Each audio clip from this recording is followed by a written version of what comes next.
Hi everyone. So this is Day here, aka the listening midwife, and I have come to get my hair done for my loctician named Coco. She's amazing, heritage locks. I'm not sure she's taking new clients, but yeah, she's amazing. You'll meet her shortly. I haven't told her. I'm going to ask her to record and just talk about women's health for women in their 40s. But let's see if she says yes while she's redoing my roots. As you can see, like I'm due for a retightening now of my sister locks. But yeah, let's see if she will let us have a chat with her. If she doesn't, I'll be back here telling you that she didn't.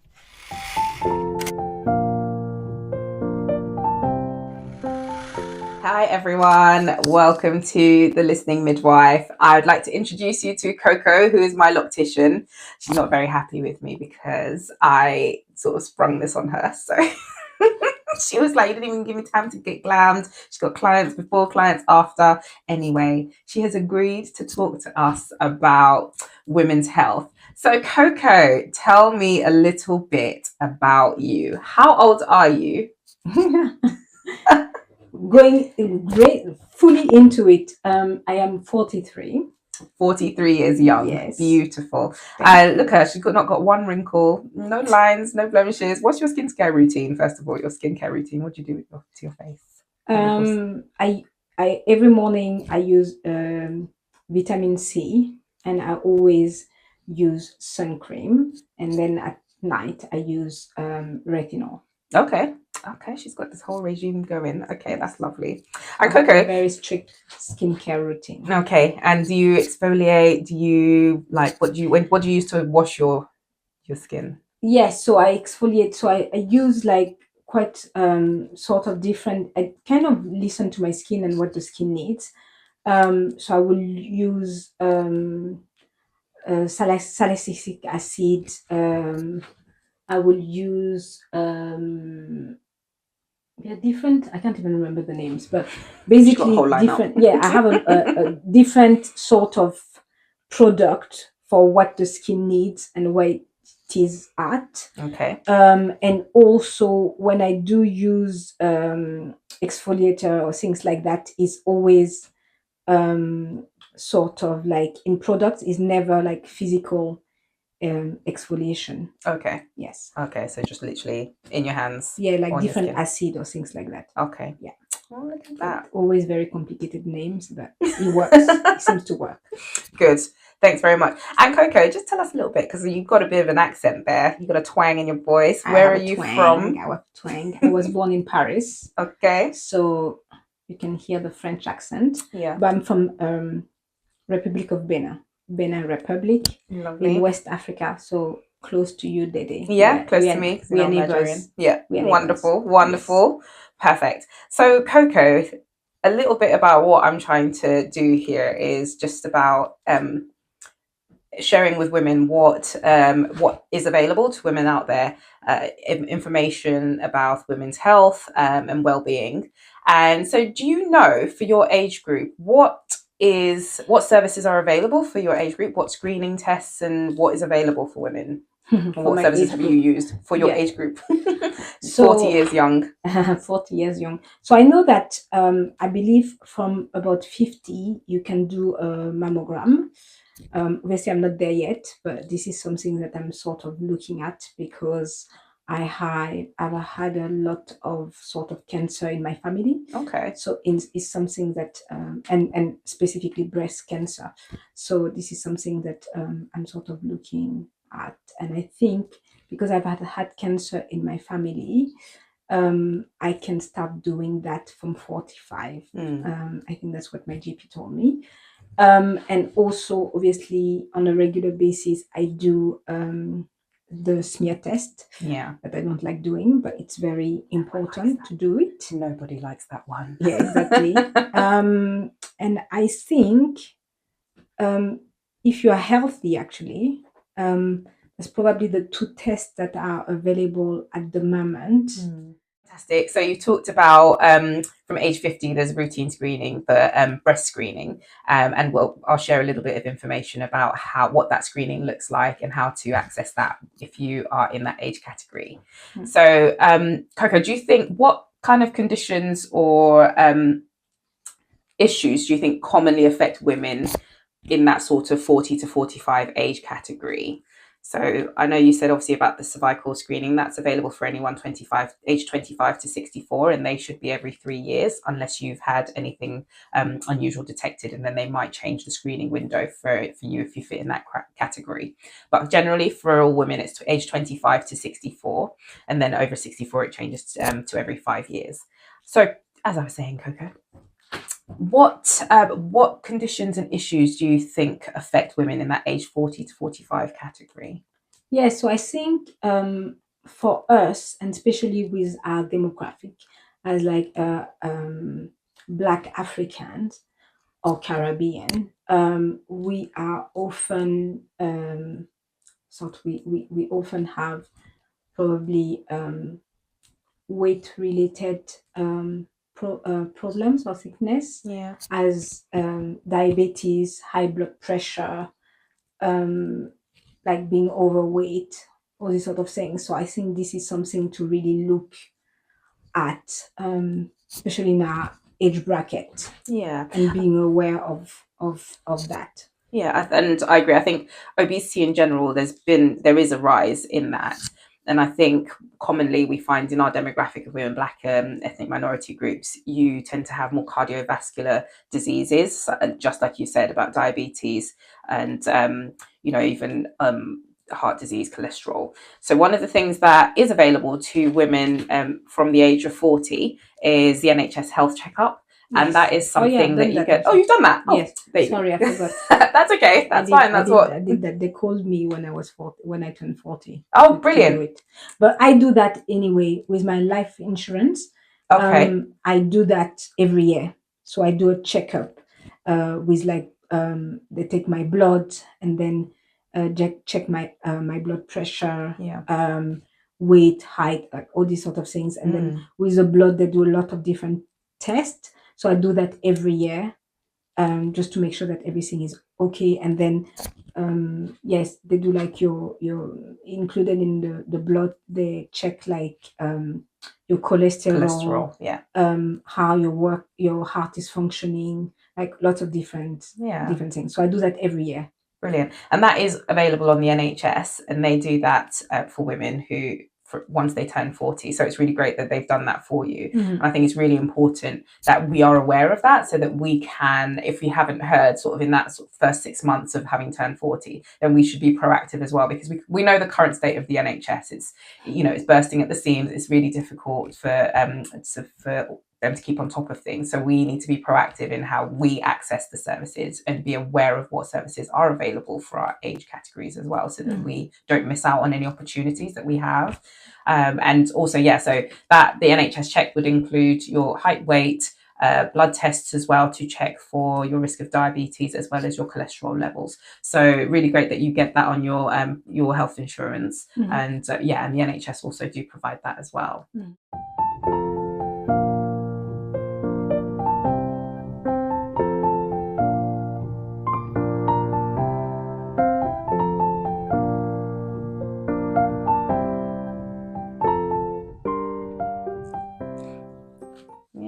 So how often can we do that test actually? Yeah, so the NHS health check is every 5 years. So that will be, most of the demographic areas will kind of have their own sort of systems with how they recall you back. So they might just send you a letter, or they might reach out by telephone and offer you an appointment. But it should be every 5 years, unless there's any concerns raised within the health check, and then they will sort of tailor that service that you need specifically to your needs. Okay. Yeah. Fabulous. Fab. So Coco, let's move on. Let's talk a little bit more about how you look after your health and well-being. So we know that actually as women kind of come into this over the age of 40, they start to have sort of certain changes in their hormone levels as well. So, you might have fluctuations in your periods, you might have heavier periods, or they become a little bit more erratic. And this can sometimes mean pregnancy could happen a bit later on. How would you feel about that if you ended up in that situation right now? I have teenagers. You have teenagers. Yes. 2 teenagers, don't you? 2 teenagers. 2 lovely teenage boys. We love them. Mhm. So I would not be happy about that, to be honest with you. And I'm trying not to. I think there's so many mode of contraception today that are offered to people through the NHS. And a lot are linked to like women, i.e., taking the pill, implant, the coil. Like we have lots of different options. But I think it's very important also to remember that there is also options for men, i.e., the vasectomy. Vasectomies. Vasectomy. So sorry, my accent. No, it's fine. I was just reinforcing it because I like that as an option. Exactly. So it's a very good option that people always forget. And I think it's very important to remember that it doesn't have all the time to always be on the woman. Yes. Men also have an option to do that. I agree. I support that. I have 2 beautiful children, a boy and a girl, age 9.5 and 4.5, and I think my family is complete. I am very happy that my family is complete. Yes. And definitely. You just need a dog. I have a dog. You see. Don't. This will go off on a tangent if we start talking about dogs. The dog completes my family. Yeah, there we go. And so that's the only addition that I would add to. That's what Dede is waiting for. I would love that. If you know me, then you know I'm obsessed.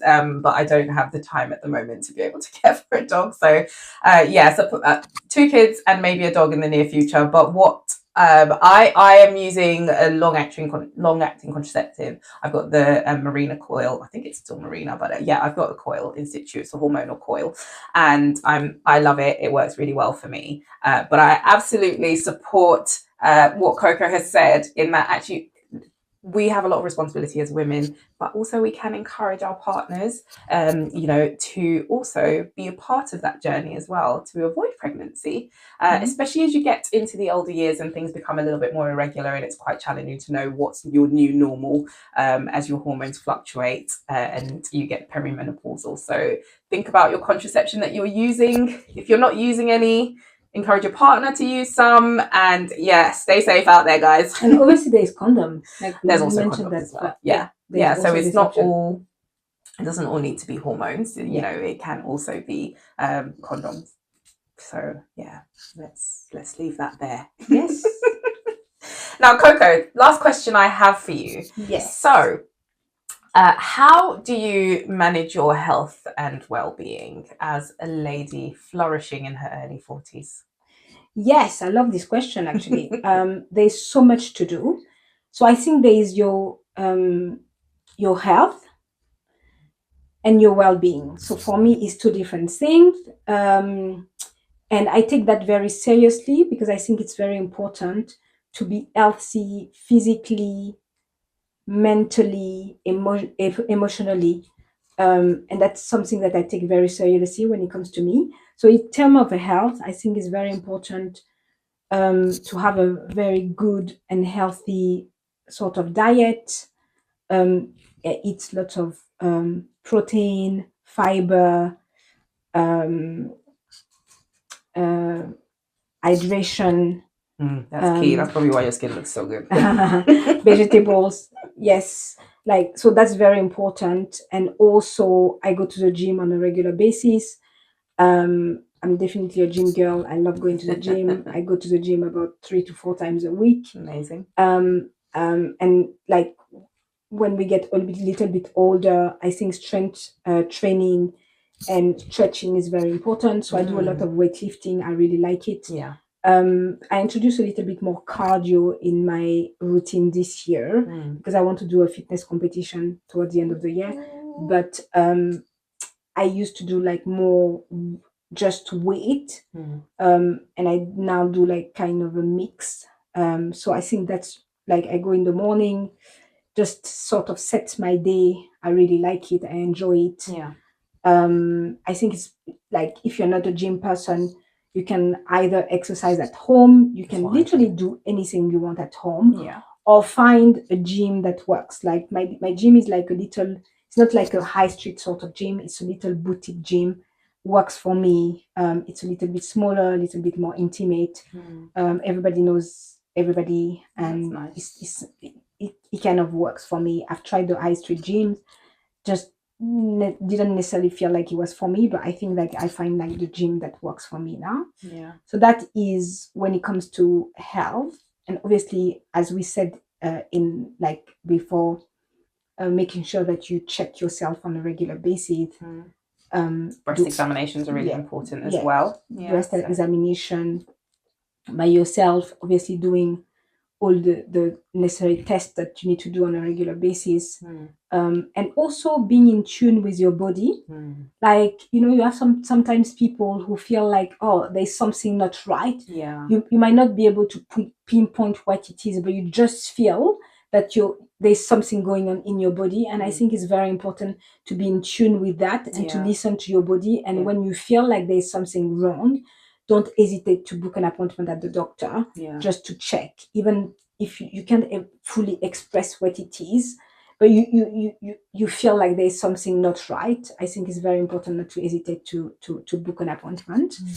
And I would say when it comes to well-being, again, it's very important to look after yourself. Like, we are moms, we work a full-time job, etc. Not obviously in every cases, but in both our cases, that's the case. And I think it's very important to spend time to look after ourselves. So for me, I go on like spa weekends. Every 2 months, I do a little bit spa weekend with my husband. Or I do like a day spa with some friends. Like next week, we are going to a spa weekend with some friends on not a weekend, actually, it's a day. So we are doing like Friday. I do my nails on a regular basis. I do my hair on a regular basis. Facials. I do a massage once a month, like a Thai lady, and she's amazing. Gets in there with the elbows. Oh my god! And especially because I spend a lot of time standing. Yeah, is so helpful for me. Yeah. So I do that on a regular basis. Take some time off to go on holidays. Just look after yourself as a general rule. So that's obviously the more physical aspect. But I think also emotionally and like spiritually, I think it's also very important, because I feel like everything is linked together. It's not one without the other. So I think it's very important to definitely take the time to for yourself. Like even like my husband and I, like once a year we do like a 1 week fitness boot camp where we go like we do like 1 week of fitness, and we love it. Wow. So I think it's just about really taking the time for yourself and making sure you actually look after yourself, because there's only one of you. 100%. Yes. So physically, emotionally, spiritually, look after yourself. Yeah. And so what I'm hearing you saying is about holistic healthcare and well-being, and it all links in together. Okay, so she's finished with me now. Thank you everyone for listening to that, and thank you so much, Coco, for talking with us. And I remember the last thing that you mentioned was talking about basically being proactive in your healthcare. And one of the things that we love to say, is that one of the quotes that I love is, your first wealth is your health. So be proactive, know what's available to you, know when your screening is all due, your breast screening, your NHS health checks, your breast screening, your cervical screening, all of it. Just be proactive and also be in tune with your body. And just as Coco said, if you are not sure if something's right or something, just you like your intuition, like you know you best. So go out there and speak to your GP. If you don't feel like you're being listened to or being heard, request a second opinion. And just make sure that you are being heard, you're being listened to, and you are being looked after. Yes. Brilliant. Thank you so much, Coco, for talking with me. Thank you for making me look good. Look at my grid, guys. Welcome. Look at my grid. Look at that uniformity. Oh my gosh, she does such a good job for me. She makes me look pretty. You're already pretty. Thanks, Coco. And just because you know how me and my best friend Mo, who's going to feature on the podcast soon, we love your accent. So give us some of those French. give us a nice little French phrasing en français, please. Donc, vraiment, c'est très important que vous preniez soin de votre santé. Donc, allez voir le médecin, faites de l'exercice, mangez correctement et prenez soin de vous. À bientôt. Au revoir. Oui. Tell us what you actually said, just so I know, because like I caught some bits, but I said take care of your health, look after yourself, go to the gym, eat well, exercise, and yeah, look after yourself. Enjoy. Amazing. Thank you so much, Coco. Thank you, everyone, for staying tuned to Women's Health with the Listening Midwife. Bye. Bye.